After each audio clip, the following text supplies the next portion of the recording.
Thessaloniciens chapitre 4, hein, 1 Thessaloniciens chapitre 4, hein, chapitre 4, le verset 16, je vais le relire, le verset 16 à 17, la Bible dit car le Seigneur lui-même a un signal donné à la voix d'un archange et au son de la trompette de Dieu descendra du ciel et les morts en Christ ressusciteront premièrement, ensuite nous les vivants qui serons restés, nous serons tous enlevés, nous serons tous ensemble enlevés avec eux sur des nuées à la rencontre du Seigneur dans les airs et ainsi nous serons toujours avec le Seigneur. Voilà. Donc, vraiment, je voudrais attirer l'attention de tout un chacun que personne ne néglige ces séries de messages qui sont donnés. Ces séries de messages sont donnés afin d'aviser l'humanité. Afin d'aviser l'humanité. Vraiment que chacun prenne conscience de ces messages, que personne ne les néglige. C'est le message de l'heure. Lorsque nous voyons le ministère de Jésus-Christ dans Marc 1, je crois à partir du verset 14 en descendant, vous verrez que Jésus a commencé à annoncer en disant que le royaume des cieux est proche et repentez-vous. Donc nous essayons de sensibiliser le monde et donner les détails, comment l'enlèvement va se passer. Et c'est pour cela que depuis un temps, vous voyez, j'essaie de prendre du temps pour pouvoir vous amener étape par étape comment ça va se passer. Et ce soir, nous allons parler de l'enlèvement et du millénium. Et nous voyons qu'au son de la 7e trompette, comme je l'ai toujours prêché, l'Église sera enlevée. L'Église sera enlevée. Il y aura des phénomènes terribles. Il y aura des phénomènes terribles qui vont se passer ce jour. Je vous ai dit depuis hier qu'il y aura des disparitions. Des personnes vont disparaître.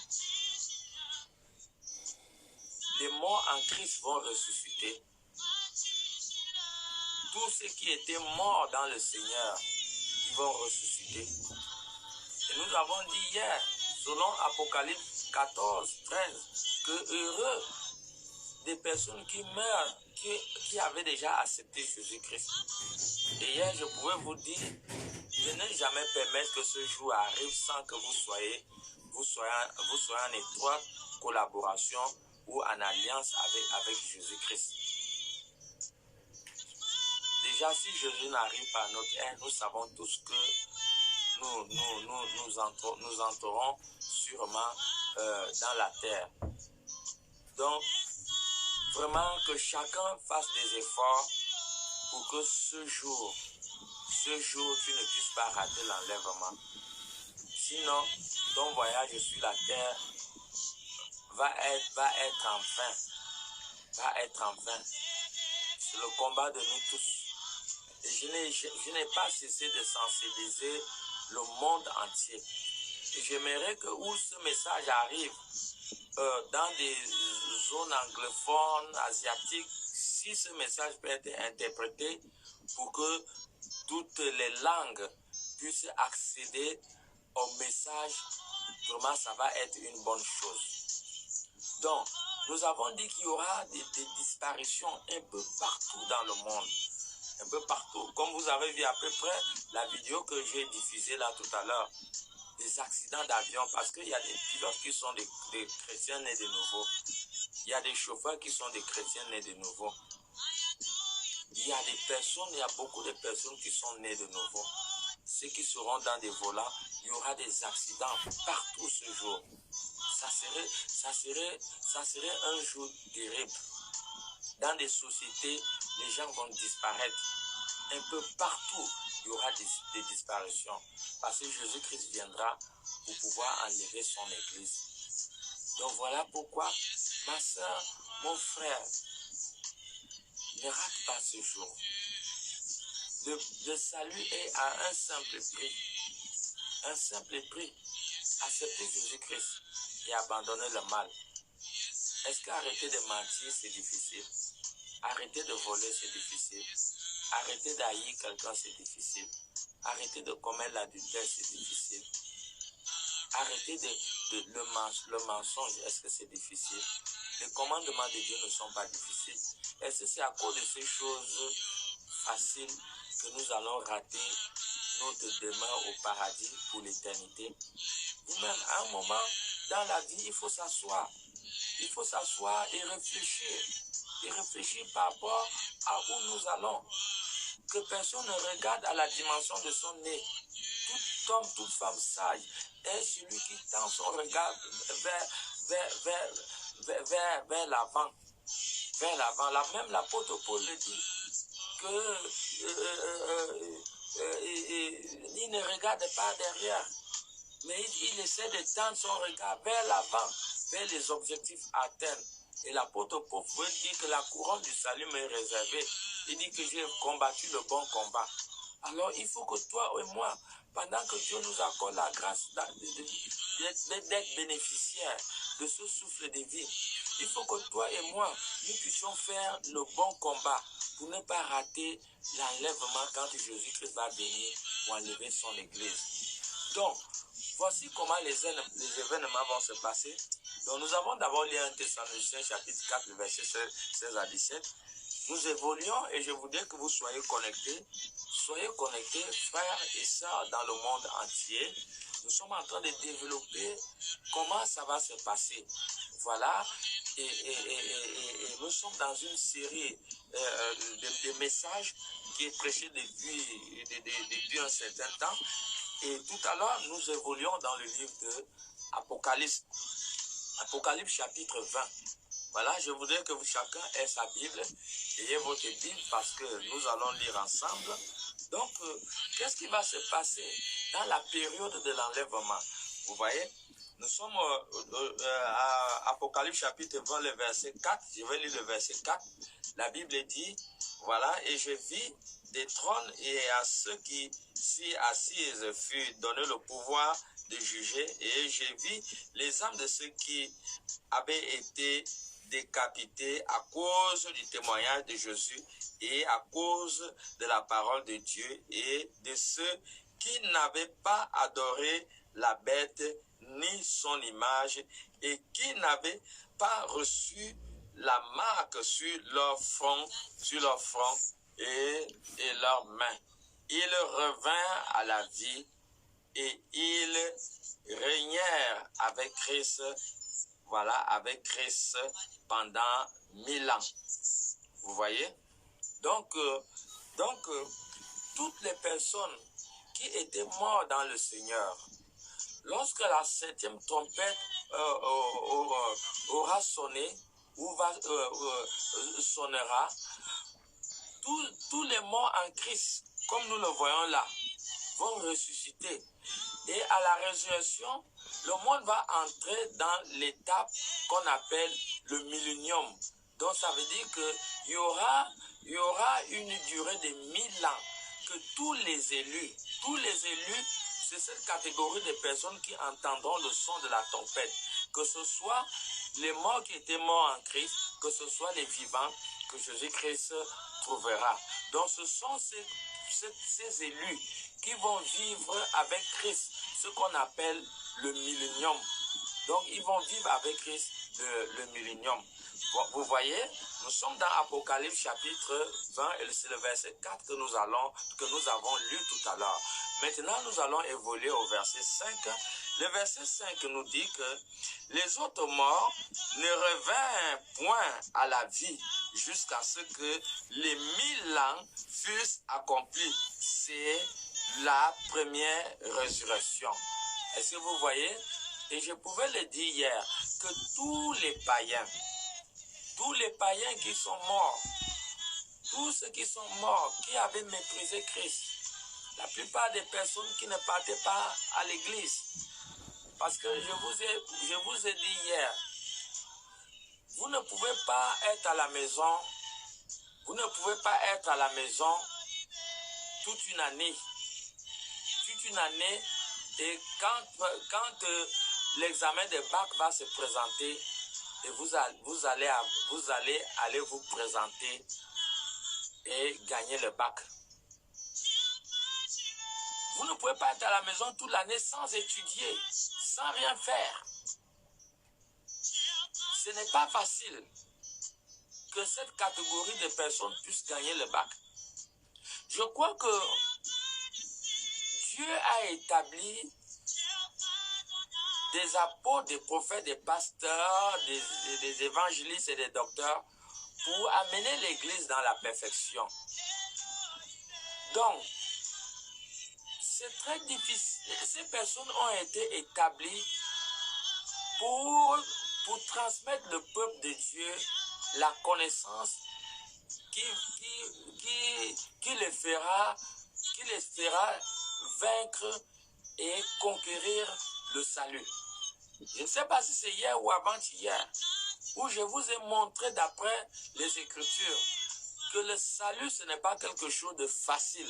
Je vous ai montré cela par des Écritures.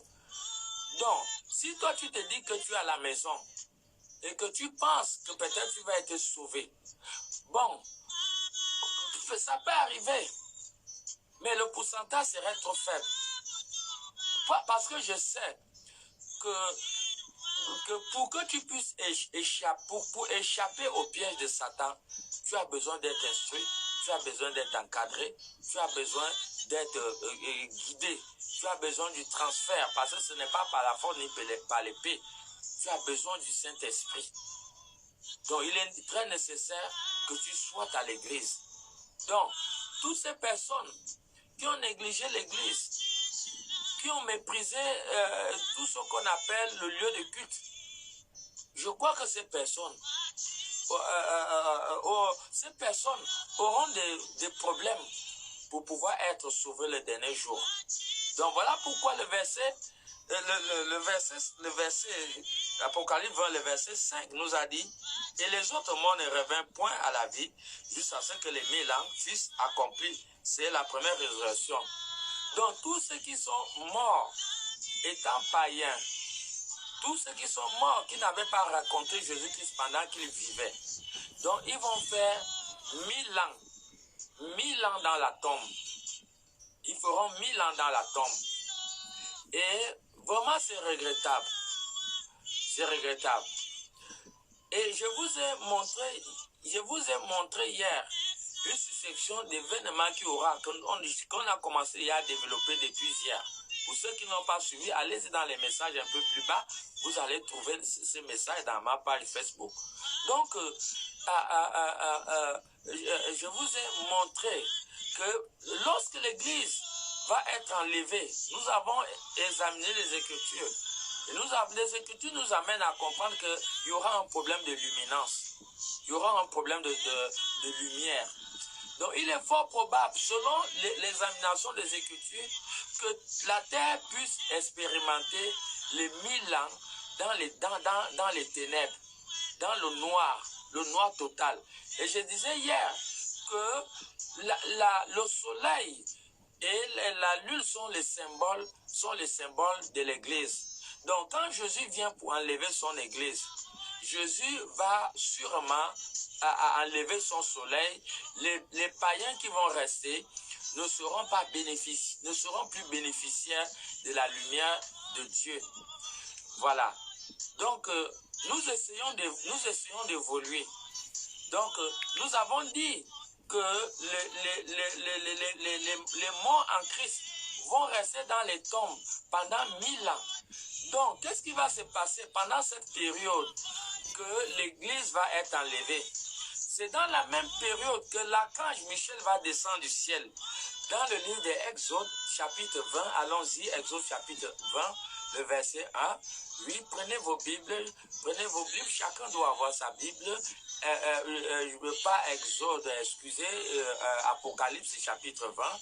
Apocalypse chapitre 20, oui, prenez vos Bibles, Apocalypse chapitre 20. Nous sommes dans le chapitre 20. Et nous allons lire le verset 1, et le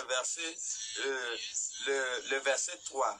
Apocalypse 20, le verset 1 à 3, je vais lire. Puis, je vis descendre du ciel un ange qui avait la clé de l'abîme et une grande chaîne dans sa main.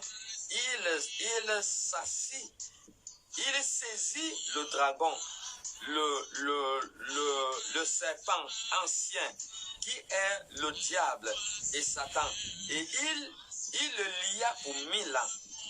Il le jeta dans l'abîme, ferma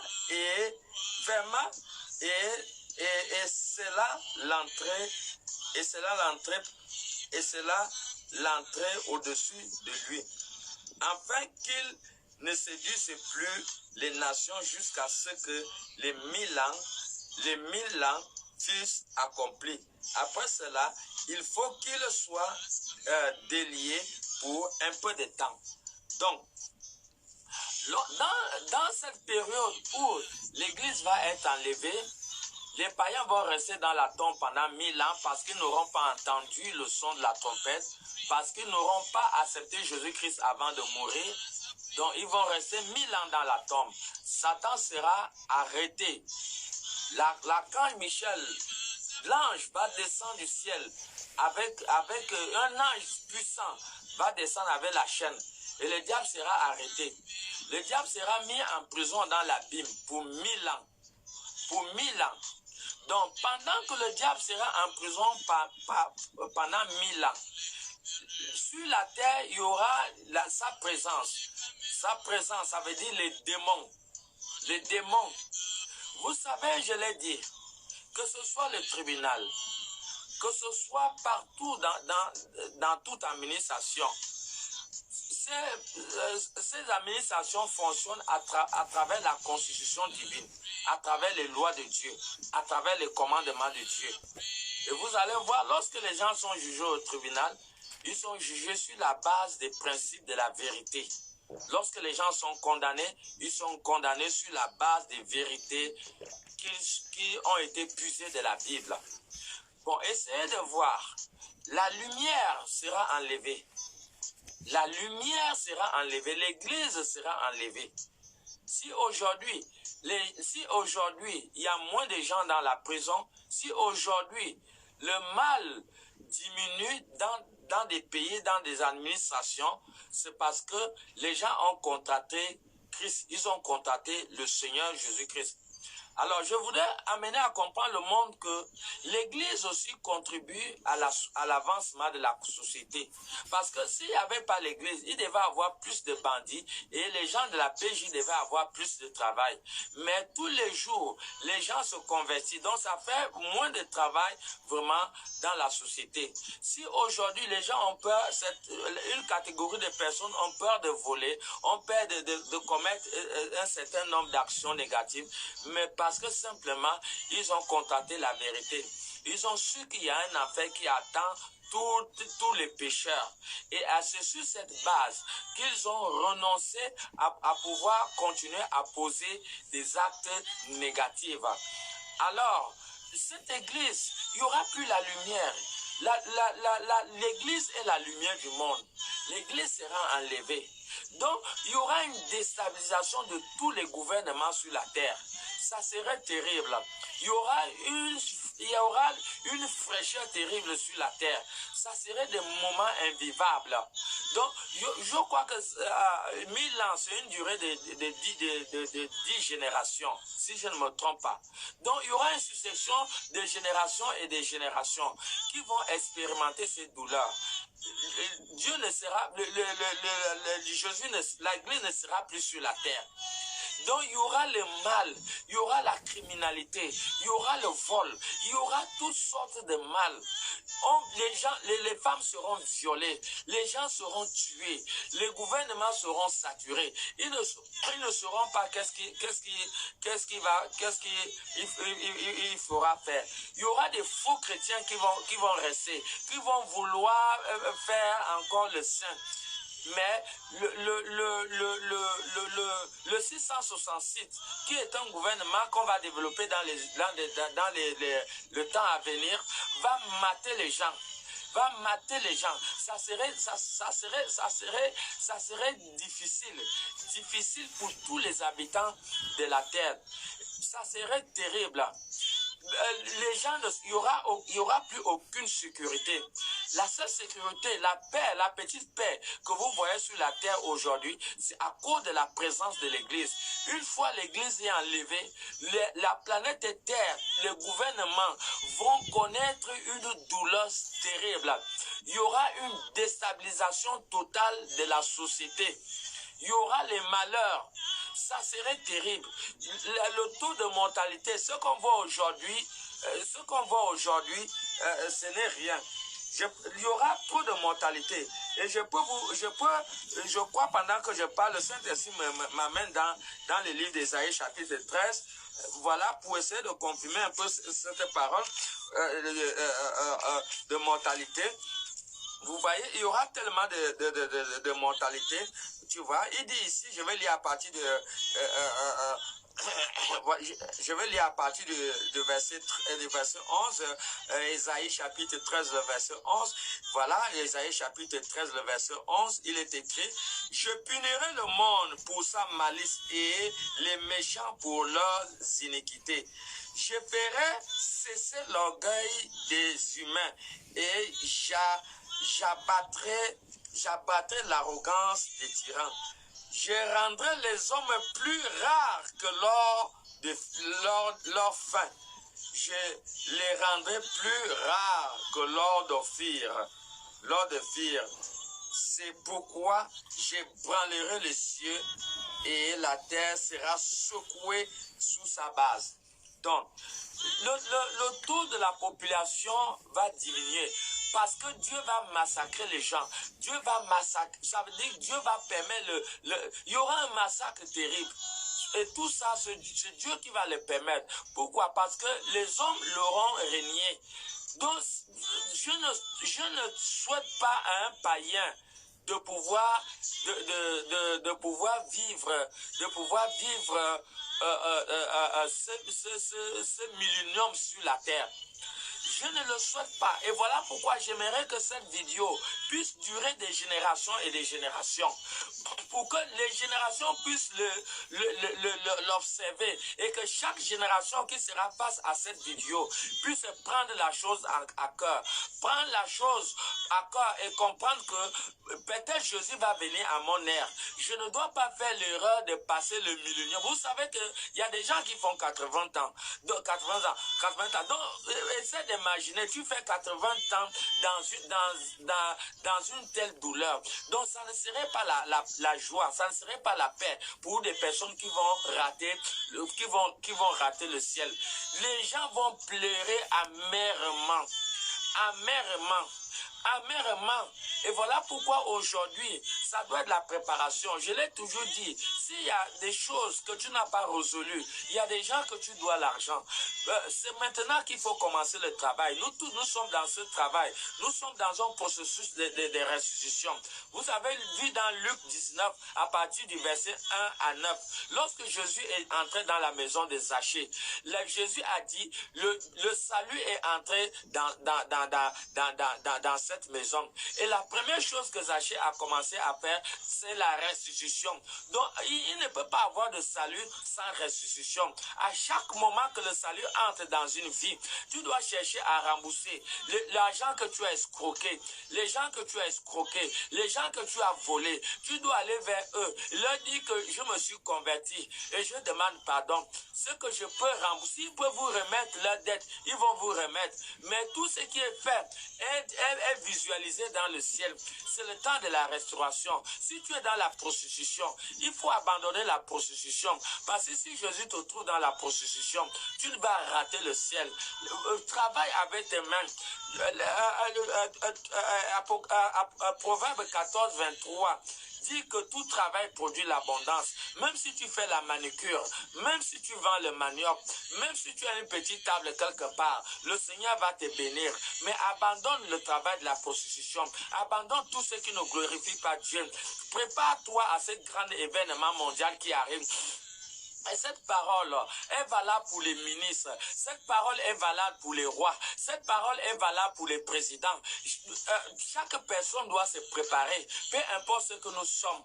Nous ne sommes rien, parce que le dernier jour, nous allons finir toujours par entrer dans la terre. Et voilà pourquoi personne ne doit s'enorgueillir. Ce message concerne à tout être humain, portant souffle de vie.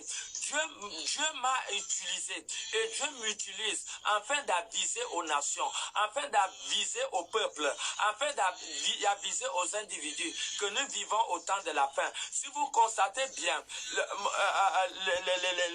notre panneau qui est sur ma page Facebook, vous verrez que c'est la préparation de l'église pour l'enlèvement. Donc ce n'est pas la blague. Chacun doit prendre conscience de la chose. Et vous avez vu, nous étions dans Apocalypse chapitre 20.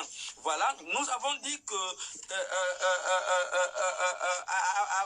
dans cette période, Satan serait arrêté et Satan serait jeté dans l'abîme, dans une prison pendant 1000 ans. Et nous avons dit que pendant que Satan serait en prison, ce sont ces démons, le Saint-Esprit ne serait plus sur la terre, ce sont les démons qui vont agir pendant ces 1000 ans. Voilà. Donc nous essayons d'évoluer. Et qu'est-ce qui va se passer? Voilà, nous sommes maintenant au verset, et c'est pour cela, je vais relire toujours ce passage biblique dans le livre toujours de Apocalypse chapitre 20, le verset 6. La Bible dit, heureux et saints ceux qui ont part à la première résurrection. La seconde mort n'a point de pouvoir sur eux, mais ils seront sacrificateurs de Dieu, de Christ, et ils régneront avec lui pendant 1000 ans. Donc heureux, même la Bible dit heureux. Allez-y dans le dictionnaire, allez examiner ce qui veut dire le mot heureux. Heureux ceux qui n'auront pas à la première résurrection. Donc le Seigneur est en train d'interpeller quelqu'un, un homme et une femme ce soir. Le Seigneur interpelle un président, un chef du quartier. Le Seigneur interpelle un président, un ministre, en disant heureux des personnes qui vont entendre le son de la septième trompette. Heureux ceux qui n'auront pas à la première résurrection. Tous ceux qui ne vont pas avoir part à la première résurrection seront automatiquement condamnés pour une punition éternelle, pour un enfer éternel. Alors Jésus va dire dans Matthieu 16, le verset 26, à quoi sert-il à un homme de gagner le monde? Ça te sert à quoi? Avoir des richesses, avoir l'honneur, être reçu dans des pays,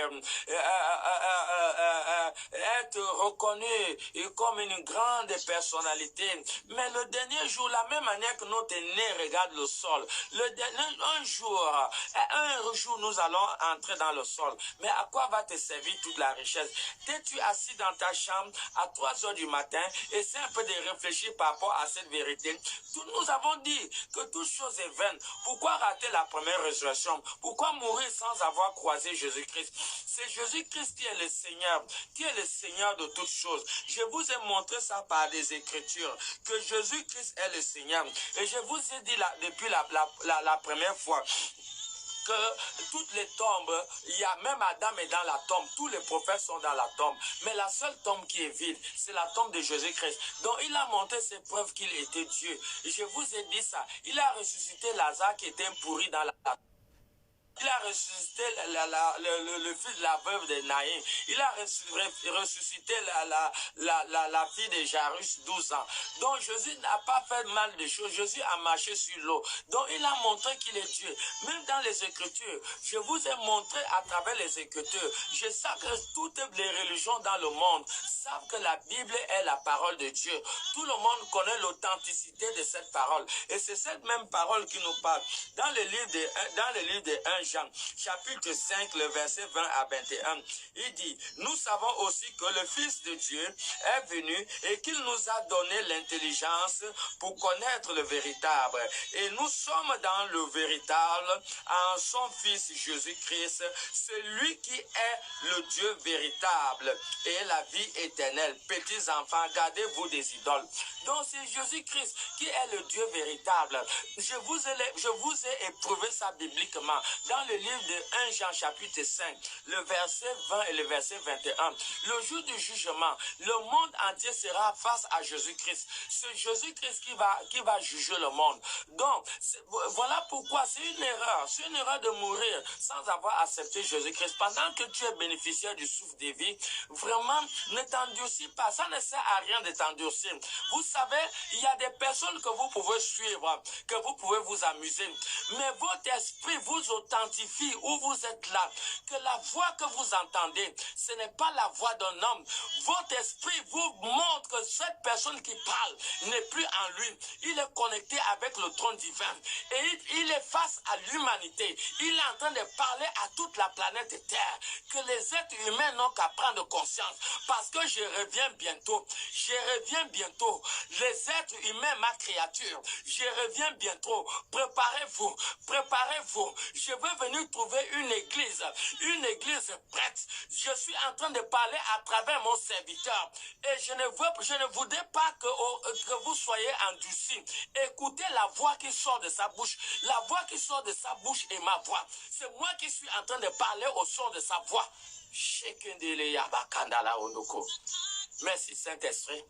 Donc je disais tout à l'heure que à quoi ça sert de rater la première résurrection. Et c'est ça le pire. C'est ça le pire. Pourquoi s'endurcir? Pourquoi être incrédule? Pourquoi être incrédule? Ça t'amènera où? Tu auras une fin.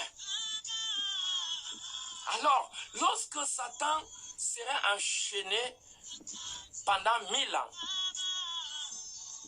voici où sera l'église pendant ces 1000 ans. Nous sommes toujours dans Apocalypse chapitre 20. Je vais lire le verset 7 et le verset 8. La Bible nous fait comprendre. La Bible nous fait comprendre que, je vous amène d'abord à comprendre que Jésus va passer les 1000 ans. Les 1000 ans avec l'église. Voilà, avec son église. On lit Apocalypse chapitre 20. Nous sommes au verset 7 et le verset 8. Quand les 1000 ans seront accomplis, Satan sera relâché de sa prison. Et il sortira pour séduire les nations qui sont aux quatre coins de la terre, Gog et Magog, afin de les rassembler pour la guerre. Leur nombre est comme le sable de la mer. Et ils montèrent sur la surface de la terre et ils investirent le camp des saints et les villes bien aimées. Mais un feu descendit du ciel et les dévora. Voilà. Donc, les 1000 ans, les enfants de l'église va passer les 1000 ans. Les 1000 ans avec Jésus-Christ. Mais après les 1000 ans, Satan sera relâché. Satan sera relâché. Satan va rassembler le peuple le peuple de Gog et Magog. Donc ça veut dire que ce sont des peuples des peuples qui ont méprisé un peu tout ce qui concerne le Christ, le Christ, oui, qui ont méprisé Christ, qui ont méprisé l'Église, qui ont méprisé Dieu, les peuples qui ont vraiment méprisé Dieu, tout ça, voilà. Donc le diable, il y aura un esprit qui va amener, ça va amener bousculer le gouvernement, parce que les enfants de Dieu, selon les Écritures, seront dans un camp. Ils seront dans un camp. On appelle ça le camp des saints. Donc, le diable va venir. Donc, il va rassembler des nations. Ils vont venir pour chercher à investir le camp des enfants de Dieu. Écoutez bien. Ils vont venir pour chercher à investir le camp des enfants de Dieu. Voilà. Vous voyez? Et qu'est-ce qui va se passer maintenant? Regardez ce qui va se passer. Ce qui va se passer, c'est ce que l'apôtre Pierre a déclaré. Donc, il y a un feu qui va descendre du ciel et qui va consumer toute la planète Terre. Ça va consumer toute la planète Terre. Voilà pourquoi vous avez vu dans l'épître de Pierre, vous voyez dans l'épître de Pierre, Pierre, dans 2 Pierre chapitre 3, le verset 7, voilà, dans 2 Pierre chapitre 3, le verset 7, voilà, il est écrit, tandis que par la même parole, les cieux et la terre d'à présent sont gardés et réservés pour le feu, pour le jour du jugement et de la ruine des hommes impies. Vous voyez? Donc, l'apôtre Pierre, inspiré par le Saint-Esprit, va donner cette parole. Jésus parle au-dedans de sa bouche que le ciel et la terre d'à présent sont réservés pour être consumés par le feu. Donc, après les 1000 ans que les gens vont souffrir la fraîcheur, sûrement pas de lumière, il y aura une souffrance terrible, frère. La souffrance qu'aujourd'hui, là, il y a ça, là, c'est rien. Les bienfaits de Corona, tout ça, ça, c'est rien. Ça, c'est rien. La souffrance sera terrible lorsque l'Église va être enlevée. Donc, après les 1000 ans, quand le diable va rassembler les nations pour chercher à combattre, entrer dans le camp des saints, il y aura l'intervention divine. Donc, le feu va descendre du ciel, comme au jour de Sodome et Gomorrhe. Le ciel va être ouvert. Et le ciel et la terre, les planètes vont être brûlées. Ça serait la colère terrible de Dieu. Et ce feu ne va pas s'approcher des camps des enfants de Dieu. Ça serait terrible. Les gens seront calcinés par incendie. Le feu là va brûler les fers de caterpillar. Ça va faire dissoudre le fer. Ça serait un feu terrible. Je n'encourage pas une génération de vivre ces choses. Et voilà pourquoi il faut se battre. Il faut se battre pour que la mort ne te trouve pas étant païen. La mort doit te trouver que tu as raconté Jésus, que tu es quelque part dans une église, que tu es en train d'œuvrer pour l'avancement du royaume. Ça doit te trouver que tu es prêt, tu es déjà converti, tu es né de nouveau, tu as résolu tous tes problèmes. Que ce jour ne te surprenne pas. Donc voilà l'événement qui va se passer. Le feu va descendre, ça va consumer le ciel et ça va consumer la terre.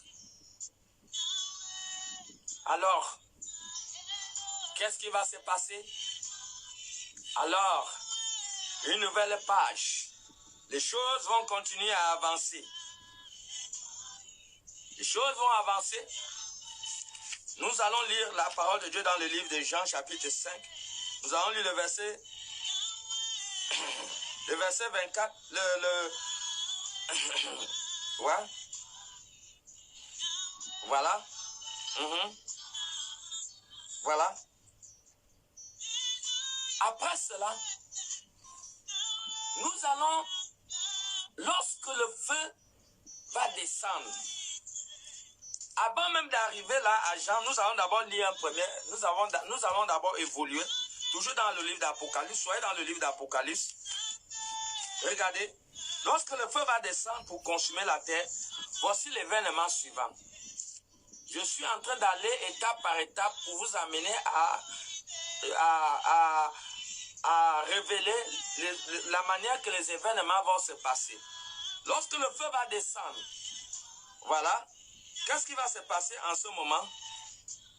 Voilà, la Bible nous dit dans Apocalypse chapitre 20, nous sommes au verset 11. Voilà, le verset 11 dit, puis je vis un grand trône blanc et celui qui était assis dessus. La terre et le ciel s'enfuirent devant sa face et il ne fut plus trouvé de place pour eux. Donc, après que le feu va descendre pour consumer la terre et le ciel, alors il y aura un nouveau ciel. Vous voyez, d'abord, ici on nous dit d'abord que le ciel va s'enfuir. C'est ce que la Bible nous dit. Donc, l'ancien ciel va disparaître. La terre va disparaître. Je relis encore pour voir si c'est exactement conformément à ce que je suis en train d'expliquer. Puis, je vis un grand trône blanc et celui qui était assis dessus. La terre et le ciel s'enfuient devant sa face. Et il ne fut plus trouvé de place pour eux. C'est exactement ça. La terre et le ciel s'enfuient. Donc, la terre et le ciel a disparu. La terre et le ciel a disparu pendant cette période. Donc, maintenant, qu'est-ce qui va se passer? La prochaine étape, ça serait quoi? Lorsque cette terre et le ciel va disparaître, nous allons arriver à quelle étape? Nous arrivons maintenant à l'étape qu'on appelle l'étape de jugement. Hein? Nous arrivons maintenant à l'étape qu'on appelle l'étape de jugement. Bon, l'étape de jugement. Le jugement, ça va se passer comment? Soyons connectés, téléspectateurs du monde entier. Regardez comment le jugement va se passer. Nous sommes dans le livre des Jean, chapitre 5, et nous sommes au verset 24. Je reprends. Nous sommes dans le livre de Jean, chapitre 5, nous sommes au verset 24. Et je vais lire le verset 24. C'est Jésus-Christ qui parle. En vérité, je vous l'ai dit, celui qui écoute ma parole et qui croit à celui qui m'a envoyé a la vie éternelle. Et ne vient point en jugement, mais il est passable de la mort à la vie. Donc, toutes les personnes, tous les élus, aucun élu ne va passer par le jugement. L'église vraie ne va pas passer par le jugement. Si 1 Pierre, chapitre 4, le verset 17, nous a dit que le jugement va commencer dans l'église, oui, Dieu va d'abord sélectionner ceux qui ne sont pas chrétiens dans l'église. Ceux qui viennent dans l'église pour se coucher avec les chantres. Ceux qui viennent à l'église pour coucher avec les musiciens. Ceux qui viennent à l'église pour chercher les maris. Ceux qui viennent à l'église pour chercher seulement la bénédiction. Ils cherchent pour savoir ce qui ne va pas dans leur vie. Ils ont fait des hommes de Dieu des Nganga. Ils ne cherchent pas à savoir est-ce que je suis sauvé. Mais ils cherchent un prophète. Le prophète c'est bon, mais tu cherches le prophète, est-ce que tu es sauvé? Est-ce que tu as abandonné l'adultère? Est-ce que tu as abandonné le vol? Même si on te dit que ton grand-père a fait telle chose, ton grand-père a fait comme ça, ta grand-mère a fait ça, le sorcier de ta famille a fait ça. Mais ils ont fait ça, c'est normal. S'il n'y a pas la police dans une nation, il y aura des voleurs partout. La police est là pour punir les voleurs. Maintenant, si toi, quand tu étais jeune, tu n'as pas pris conscience de marcher avec Christ. Les sorciers sont venus, ils ont détruit ta vie. Ils ont détruit le foyer. Ils ont volé ton étoile. Mais quand tu tombes, ne cherche pas à savoir pourquoi tu es tombé, mais cherche où tu as cogné les pieds. S'il y a les sorciers viennent les sorciers sont des policiers aussi. Ils sont des policiers. Ils sont là pour punir tous ceux qui désobéissent à Dieu. Ils sont là pour ça. Alors, pourquoi au lieu de chercher le salut, tu cherches qu'est-ce qui se passe. Maintenant, si tu connais, même si on te dit que voilà telle personne, si tu, la femme de la paix de sang, elle a eu 12 ans de maladie, mais son problème n'était pas sorti, quitté. Mais son problème a été résolu lorsqu'elle est entrée en contact avec Jésus. Tu penses que même si on te prédit ta vie, et tu penses que ça, sur cette base que les sorciers ne vont pas continuer à te détruire? Dis-moi, est-ce que la prière rend quelqu'un libre? Aucune prière. On a des gens ici qu'on a prié pour 3 ans. Et pendant 3 ans, ils ne changent pas. La prière ne rend personne libre. La prière peut te permettre d'accéder à de nouveaux records spirituels, d'avoir approche à Dieu. Mais la prière ne peut pas te rendre libre. La prière, si tu ne contactes pas vraiment le Seigneur, le diable s'en fout de ta prière. Le diable voit, est-ce que tu es né de nouveau? Est-ce que tu as accepté véritable? Est-ce que tu marches dans la justice, dans la vérité? Mais ce qui te rend libre, ce n'est pas le fait que tu pries. Prier, c'est bon. Parce que la 1 Thessaloniciens 5, 16, je crois 17, dit que prier sans cesse. Mais si tu pries et que tu n'es pas né de nouveau, alors, Proverbe 28, je crois, le verset 9, dit que ces personnes prient, mais leurs prières ne vont nulle part. Même Esaïe a prophétisé que ces personnes me prient de lèvres. Le Dieu que nous servons, ce n'est pas un Dieu de lèvres, c'est un Dieu de cœur. L'exercice c'est un exercice de cœur. Donc, voilà pourquoi si tu viens à l'église, au lieu de chercher, vous voir, est-ce que tu es sauvé, tu cherches les choses de cette terre. Mais Colossiens chapitre 3, le verset 1 à 3 nous a dit de regarder vers les choses d'en haut. Les choses de terre sont pour un temps. C'est ce que 2 Corinthiens chapitre 4, si je ne me trompe pas, le verset 17, nous dit, je crois, à partir du verset 17, il dit les choses physiques sont pour un temps, mais les invisibles sont éternels. Alors, mais quel risque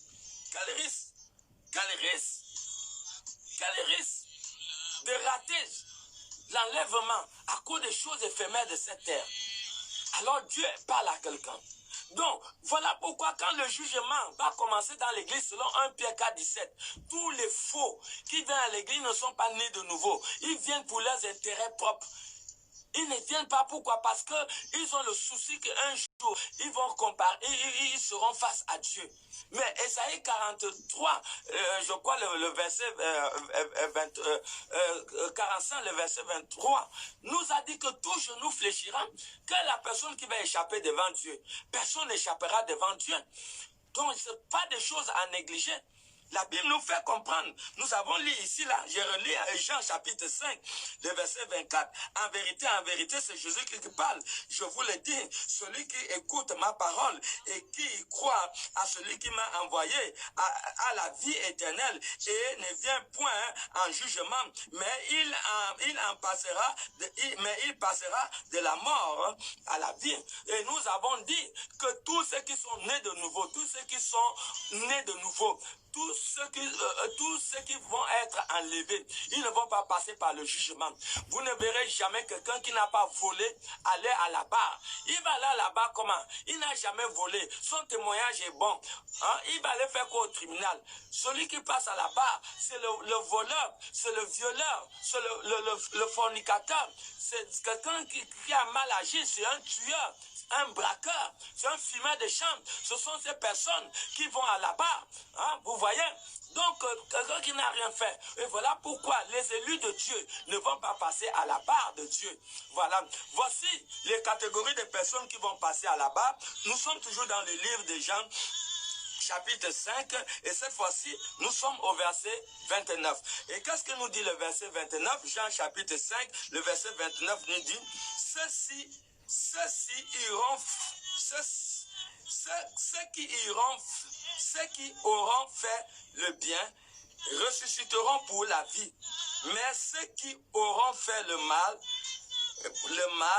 ressusciteront pour le jugement éternel.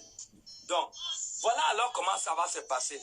Donc, ceux qui vont faire ceux qui vont faire le bien vont ressusciter pour la vie éternelle. Voilà, voilà. Mais ceux qui auront fait le mal ressusciteront pour le jugement. Donc, voilà alors la seconde étape. Donc, tout, voici à partir de là, après 1000 ans, les morts, les païens qui étaient morts, qui vont rester dans la tombe pendant 1000 ans, ces païens vont être ressuscités. Ils vont être ressuscités pour venir à la barre. Ils vont venir à la barre. Aujourd'hui, la Bible dit que lorsque vous entendez la voix de Dieu, il dit n'endurcissez pas votre cœur. Mon frère, ma soeur, tous ceux qui vont mourir sans Jésus-Christ, après 1000 ans dans leur tombe, Dieu va les ramener à la vie. Et une fois ils vont sortir de leur tombe, ils vont se retrouver devant la barre, devant le jugement. Et chacun rendra compte. Chacun rendra compte par rapport à sa vie. Aucune personne n'échappera. Aucune personne n'échappera. Et c'est pour cela que la fois dernière, nous avons lu dans le livre d'Hébreux 4, le verset 13 à 14, qui nous dit, nulle créature n'est cachée devant lui, mais tout est à nu et à découvert aux yeux de celui qui nous devons comparaître. Nous devons comparaître. Voilà, vous voyez. Donc, tout est à nu, le verset 13, Hébreux 4, 13. Tout est à nu aux yeux de celui à qui les gens doivent comparaître. Donc, voilà pourquoi il est important de comprendre que lorsque les païens vont rester 1000 ans dans la tombe, ils vont se ressusciter. Ils vont ressusciter pour le jugement. Pour le jugement. On va le juger maintenant. Après le jugement, maintenant, on est en train d'aller étape par étape. Je ne veux pas brûler les étapes. Donc, lorsque, après la résurrection, ils sont au jugement. Maintenant, nous sommes maintenant dans la salle de jugement. En ce moment, nous sommes dans la salle de jugement et nous sommes dans Apocalypse chapitre 20, le verset 12. Nous sommes maintenant dans la salle de jugement. Voilà, nous sommes maintenant dans la salle de jugement. Chers téléspectateurs dans le monde, ceux qui me suivent en ce moment, nous sommes dans la salle de jugement. Et Apocalypse chapitre 20, le verset 12, nous introduit dans la salle de jugement. Maintenant, qu'est-ce qui va se passer dans la salle de jugement? Soyez connectés, qu'aucune personne ne soit distraite. Je vais alors lire la parole de Dieu. Dans le livre de Apocalypse chapitre 20, le verset 12. Qu'est-ce que nous dit le verset 12? Alors le verset 12 nous dit, et je vis les morts, les grands et les petits qui se tenaient devant le trône. Des livres furent ouverts et un autre livre fut ouvert, celui qui est le livre de vie, et les morts furent jugés selon selon leur œuvre, d'après ce qui était écrit dans ces livres. Chers téléspectateurs, si vous constatez avec moi, il y a deux catégories de livres qui seront ouverts. Je reprends la lecture. Apocalypse chapitre 20, le verset 12. Et j'ai vu les morts, les grands et les petits, qui se tenaient devant le trône. Des livres furent ouverts. Voilà, on dit premièrement, des livres furent ouverts et un autre livre fut ouvert.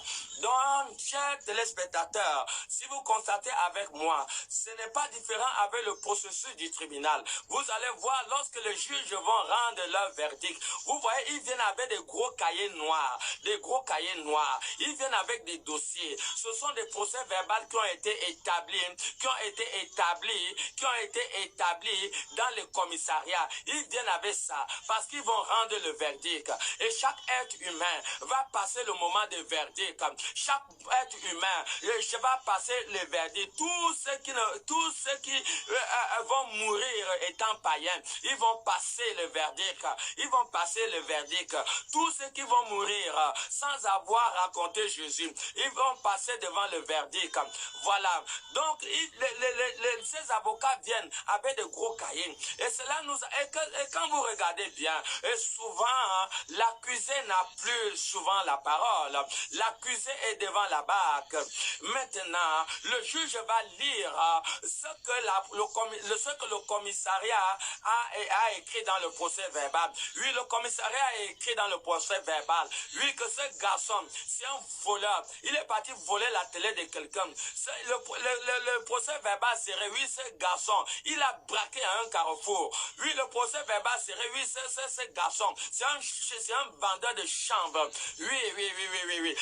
Donc les juges, ils ont se roulé dans leurs mains. Donc, ce qui fait que l'accusé, des fois, ne parle pas. Et si vous remarquez bien, c'est la même chose dans Apocalypse chapitre 12. Le chapitre 20, le verset 12. Il y a eu deux catégories de livres. Il y a eu d'abord des livres qui furent ouverts. Et il y a eu un autre livre qui fut ouvert. Chers téléspectateurs, je vous amène à comprendre que signifient ces deux livres. C'est les livres qui seront d'abord ouverts. C'est d'abord le procès verbal de tout être humain. Tu as couché avec la femme de l'autre en 1995. Tu n'as pas confessé ce péché à ta femme. Et tu n'as pas croisé Jésus-Christ. Tu as ton procès verbal. Les uns dans le ciel ont noté que monsieur X est parti coucher avec la femme d'autrui en 1995. Il n'a pas confessé ses péchés. Il n'a pas dévoilé ses péchés. Alors, l'autre procès verbal serait, oui, cette femme, elle a trompé son mari en 2019. Elle est partie coucher avec quelqu'un. Oui, jusqu'à 2020, jusqu'à ce que la mort l'a trouvé. Elle n'a pas croisé Christ. Pour que ce dossier soit déchiré, la Bible nous amène à comprendre, je crois, dans le livre de Galates, si je ne me trompe pas, la Bible dit que les ordonnances qui nous condamnaient, Jésus les a déchirées, Jésus les a clouées. Donc chaque individu a son procès verbal. Tu as volé en janvier en 2020.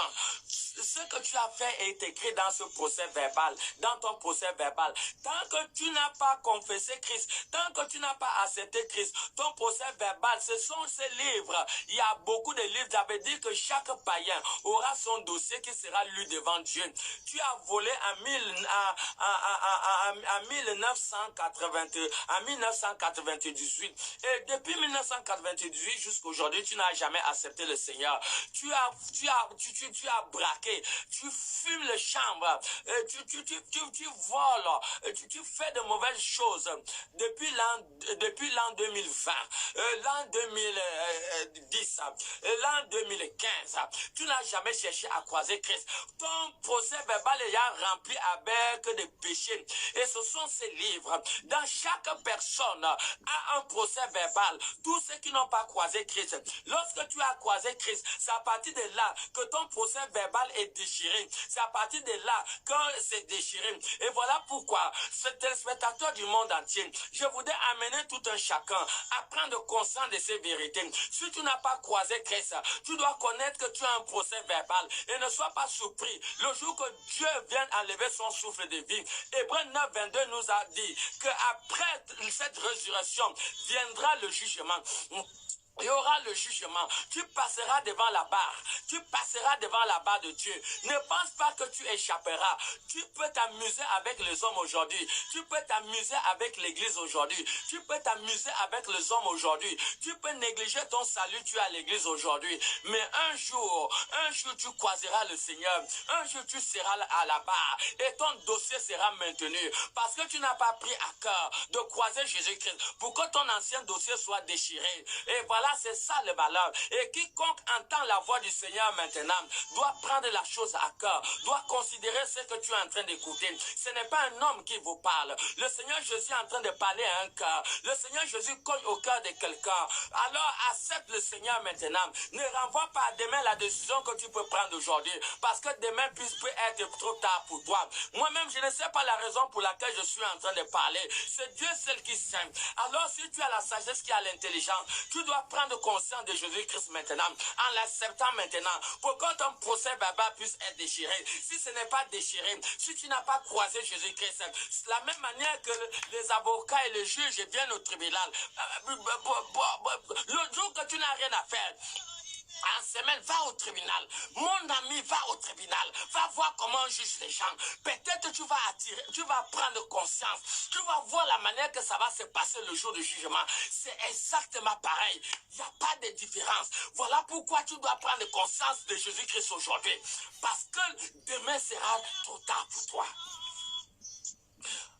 Chers téléspectateurs, deux catégories de livres qui ont été ouverts. Les livres furent ouverts et un autre livre fut ouvert. Le livre de vie. Donc, dans le deuxième catégorie de livres qui a été ouvert, c'est là où tous les noms des enfants de Dieu seront écrits. Donc, tous les noms des élus sont écrits dans un livre. Et ce livre est écrit en or. Ce livre est écrit en or. Les noms de tous les élus sont écrits dans ce livre. Et leurs noms sont écrits en or. En or. Voilà pourquoi vous voyez, des livres furent ouverts et un autre livre fut ouvert. Voilà. Et si vous voyez, on dit que et les morts furent jugés d'après ce qui était dans leur livre. Donc, ils ont été jugés par rapport à leur procès verbal. Ils ont été jugés par rapport à leur procès verbal. Donc, lorsque le nom de quelqu'un est inscrit dans le livre de vie, tu as accepté Jésus-Christ. Quand tu acceptes Jésus-Christ, ton dossier de péché est déchiré. Et Dieu prend ton nom. Ton nom est inscrit dans le livre de vie de l'agneau. Et voilà, à ce moment, tu fais partie des élus, tu fais partie des personnes qui vont être enlevées. Personne ne sera sauvé au hasard et personne ne va perdre le ciel au hasard. Chacun répondra par rapport à ses œuvres.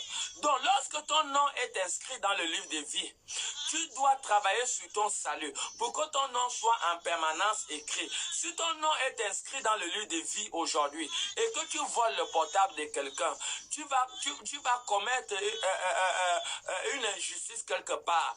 Tu vas fumer la cigarette quelque part et pourtant tu es à l'église. Tu vas voler quelque part. Tu fais quelque chose qui n'est pas bien quelque part. À l'instant même, ton nom est effacé dans le livre de vie. À l'instant, ton nom est effacé. Maintenant, ton nom peut être réécrit si tu te repens vite et tu dis à Dieu de te pardonner. Quand tu te repens, automatiquement, ton nom se réécrit automatiquement dans le livre de vie de l'agneau. Donc, c'est comme ça que ça se passe. Donc, voilà pourquoi on ne sait pas l'heure, le jour que le Seigneur va venir. Et Jésus veut trouver une église prête, une église sainte. Et c'est pour cela que vous avez vu Moïse. Même Moïse, Dieu a dit à Moïse qu'il y a des personnes que leur nom peut être effacé dans le livre de vie. Même Dieu sait qu'il y a une possibilité que ton nom soit inscrit dans le livre de vie et dans la suite des temps, ton nom puisse être effacé dans le livre de vie. Donc nous allons examiner les Écritures. Et nous sommes dans le livre de Exode, chapitre 32, le verset 32 à 33 que je vais lire.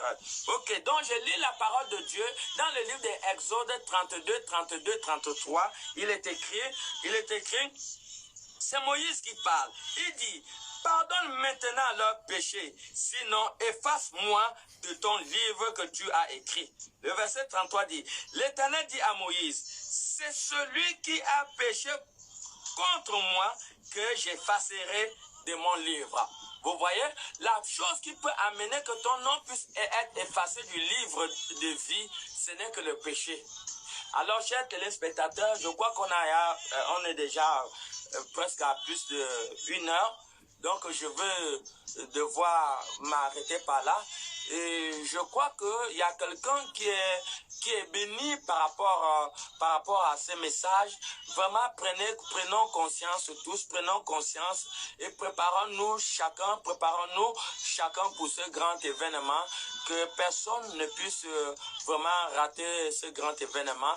Vraiment, que le Seigneur vous bénisse, qu'une grâce particulière de Dieu soit dans votre vie, que les portes que l'ennemi avait fermées dans votre vie soient votre portion. Seigneur, tu connais les défis qui fait face à toute personne qui est connectée à ce message. Seigneur, je viens simplement évoquer une grâce particulière dans leur vie. Souviens-toi de leur vie, souviens-toi de leur famille, souviens-toi de tout ce qui les appartient. Seigneur, que leur famille soit dangereusement protégée. Agis, Seigneur, favorablement dans leur vie et dans leur famille. Merci, Seigneur. À toi l'honneur, la gloire, dans le nom de Jésus-Christ que nous avons prié. Amen. Que le Seigneur vous bénisse encore une fois. Merci.